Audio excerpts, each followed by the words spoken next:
Hi hello ನಮಸ್ತೆ ಎಲ್ಲರಿಗೂ ಸ್ವಾಗತ ಸುಸ್ವಾಗತ SRK ಮೂವೀಸ್ ಯೂಟ್ಯೂಬ್ ಚಾನಲ್ಗೆ. Welcome to the review of Matka. Director Karunakumar ಅವರು, ಆ್ಯಕ್ಟೆಡ್ ಬೈ ವರುಣ್ ತೇಜ್, ಮೀನಾಕ್ಷಿ ಚೌಧರಿ, ರವಿಶಂಕರ್ ಅವರು, ಇನ್ನೂ ಸಿಕ್ಕಾಪಟ್ಟೆ ಆ್ಯಕ್ಟರ್ಸ್ ಅಂತೂ ಇದರಲ್ಲಿ. ಸಿನಿಮಾ ನೋಡಿದ ಮೇಲೆ ನನಗೇನು ಅನ್ನಿಸ್ತು ಅಂತ ಹೇಳೋದಕ್ಕಿಂತ ಮುಂಚೆ ಚಾನಲ್ ಇನ್ನೂ ಯಾರು ಸಬ್ಸ್ಕ್ರೈಬ್ ಮಾಡಿಲ್ವೋ ಇವಾಗಲೇ ಸಬ್ಸ್ಕ್ರೈಬ್ ಮಾಡಿಕೊಂಡು ಪಕ್ಕದಲ್ಲೇ ಗಂಟೆ ಇರುತ್ತೆ, ಅದನ್ನು ಹೊಡೆದು ವಿಡಿಯೋ ಇಷ್ಟ ಆದರೆ ಒಂದು ಲೈಕ್ನ ಕೊಡೋದನ್ನು ಮರಿಲೇಬೇಡಿ. ವೀಡಿಯೋಸ್ಗಳನ್ನ ನೋಡ್ತಿದ್ದೀರಾ ಬಟ್ ಯಾರು ಸಬ್ಸ್ಕ್ರೈಬ್ ಮಾಡ್ತಾ ಇಲ್ಲ, so please try to subscribe and click the bell icon also. Cinema ನೋಡಿದ ಮೇಲೆ ನನಗೇನು ಅನ್ನಿಸ್ತು ಅಂತಂದರೆ, ಇದರಲ್ಲಿ 2 ಪಾಯಿಂಟ್ ಹೇಳ್ಬೋದು. ಕೆಲವೊಂದು ಸಿನಿಮಾಗಳಿಗೆ ಸ್ಟೋರಿ ಚೆನ್ನಾಗಿಲ್ಲ ಅಂತಂದ್ರೂ ಕೂಡ ಅದರಲ್ಲಿ ಆ್ಯಕ್ಟ್ ಮಾಡಿದಂಥ ಆ್ಯಕ್ಟರ್ಗಳೇ ಆ ಸ್ಟೋರಿಗೆ ಜೀವ ತುಂಬ್ತಾರೆ. ಬಟ್ ಈ ಸಿನಿಮಾ ಜೀವನೇ ಬೇಸಿಕ್ಲಿ ಮಟ್ಕಾ ಅಂತ ಹೆಸರು ಕೇಳಿದಾಗ ಸಿಕ್ಕಾಪಟ್ಟೆ ಬೆಟ್ಟಿಂಗ್ಗಳು ಅಥವಾ ಜೂಜ್ ಆಗಿರ್ಬೋದು, ಕಾರ್ಡ್ಸು, ಕ್ಯಾಸಿನೋ ಈ ಥರ ನೆನಪಿಗಂತೂ ಬಂದೇ ಬರುತ್ತೆ. ಅಂಥದ್ದೇ ಒಂದು ಸಿನಿಮಾನ ಈ ಸಿನಿಮಾ ಅಂತಂದರೆ ನಿಜವಾಗ್ಲೂ ಹೌದು ಗುರು. ಅಂದರೆ 1960-70ನಲ್ಲಿ ಯಾವ ಥರ ಒಂದು ಗ್ಯಾಂಬ್ಲಿಂಗ್ನ ಎಂಪೈರ್ ಆಗಿ ಮಾಡ್ತಾಯಿದ್ರು, ಒಬ್ಬ ಹೀರೋ ವಾಸು ಅನ್ನೋ ಹೀರೋ ಯಾವ ಥರ ಅದನ್ನು ಬೆಳೆಸ್ಕೊಂಡು ಹೋದ ಅನ್ನೋದೇ ಆವಾಗಿನ ಟೈಮಲ್ಲಿ ಇದನ್ನು ಇಲ್ಲಿಗಲ್ ಬಿಸ್ನೆಸ್ ಆಗಿ ಕನ್ವರ್ಟ್ ಮಾಡ್ತಾಯಿದ್ರು. ಬಟ್ ಇವಾಗೆಲ್ಲ ಡಿಜಿಟಲ್ ಲೈಫು ಬಂದ ಮೇಲಂತೂ ಮೊಬೈಲ್ಸ್ಗಳಲ್ಲಿ ಎಷ್ಟೋ ಆ್ಯಪ್ಗಳಿದೆ ಬೆಟ್ಟಿಂಗ್ಗಳಿಗೆ, ಎಷ್ಟೋ ಕ್ಯಾಸಿನೋ ಅಂತ ಎಷ್ಟೋ ಸುಮಾರು ಆ್ಯಪ್ಸ್ಗಳಂತೂ ಪ್ಲೇಸ್ಟೋರಲ್ಲೇ ಸಿಕ್ಬಿಡುತ್ತೆ. ಅದಲ್ದಿರ ಎಷ್ಟೋ ಸ್ಟಾರ್ಗಳು ಕೂಡ ಇದನ್ನು ಪ್ರಮೋಷನ್ಸ್ ಮಾಡ್ತಾರೆ ಮತ್ತು ಯೂಟ್ಯೂಬರ್ಸ್ಗಳು ಮಾಡ್ತಾರೆ. ಆದರೆ ಅವಾಗಿನ ರಿಸ್ಟ್ರಿಕ್ಷನ್. ಬಟ್ ಈ ಥರ ಸಿನಿಮಾಗಳು ಬರಬೇಕೋ ಬೇಡವೋ ಅಂತಂದರೆ ಖಂಡಿತವಾಗ್ಲೂ ಈ ಥರ ಸಿನಿಮಾಗಳು ಬರಬಾರ್ದು. ಯಾಕಂತಂದರೆ ಈ ಸಿನಿಮಾ ನೋಡೋ ಪ್ರತಿ ಆಡಿಯನ್ಸ್ಗಳು, ಅದರಲ್ಲಿ ಮಕ್ಕಳಿರ್ಬೋದು, ದೊಡ್ಡೋರು ಇರ್ಬೋದು, ಆಡದೇ ಇರೋರು ಅಂದರೆ ಬೆಟ್ಟಿಂಗ್ಗಳನ್ನ ಆಡದೇ ಇರೋರು ಇದಕ್ಕೆ ವ್ಯಸನೀಯ ಕೂಡ ಆಗ್ಬೋದು. ಅವ್ರ ಮೇಲೆ ಸಿಕ್ಕಾಪಟ್ಟೆ ಇಂಪ್ಯಾಕ್ಟ್ ಅಂತೂ ಬೀರುತ್ತೆ.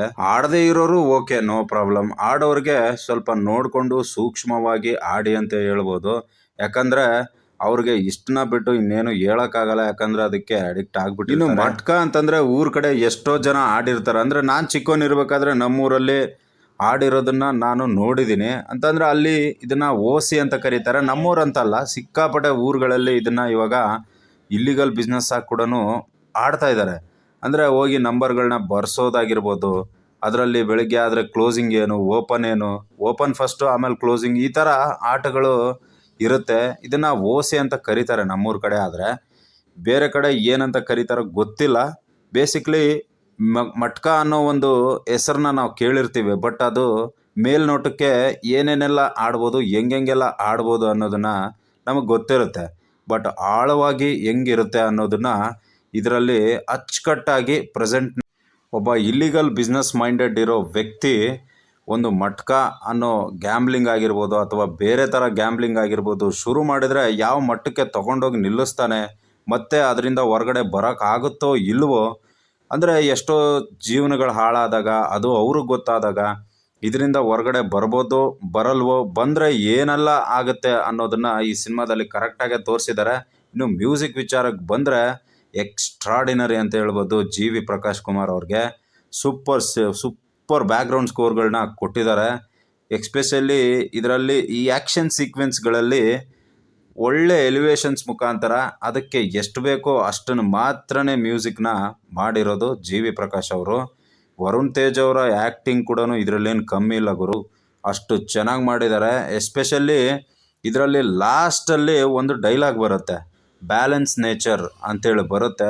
ಆ ಡೈಲಾಗ್ ಮಾತ್ರ ಸಖತ್ತಾಗಿರುತ್ತೆ. ಇನ್ನು ಸಿನಿಮಾ ಯಾರ್ಯಾರೆಲ್ಲ ನೋಡಿಲ್ವೋ ದಯವಿಟ್ಟು ಸಿನಿಮಾನ ನೋಡಿ ಥಿಯೇಟ್ರಿಗೆ ಹೋಗಿ. ಆದರೆ ಇದನ್ನು ಯಾರು ಅಭ್ಯಾಸ ಮಾಡ್ಕೋಬೇಡಿ ಅನ್ನೋ ಒಂದು ರಿಕ್ವೆಸ್ಟು. ಆ್ಯಂಡ್ ಸಿನಿಮಾ ನೋಡಿದ ಮೇಲೆ ನಿಮಗೇನು ಅನಿಸುತ್ತೆ ಕಾಮೆಂಟ್ ಮಾಡೋದನ್ನು ಮಾತ್ರ ಮರಿಬೇಡಿ ಅಂತ ಹೇಳ್ತಾ ಸಿಗೋಣ ನೆಕ್ಸ್ಟ್ ವಿಡಿಯೋದಲ್ಲಿ. Thank you, bye.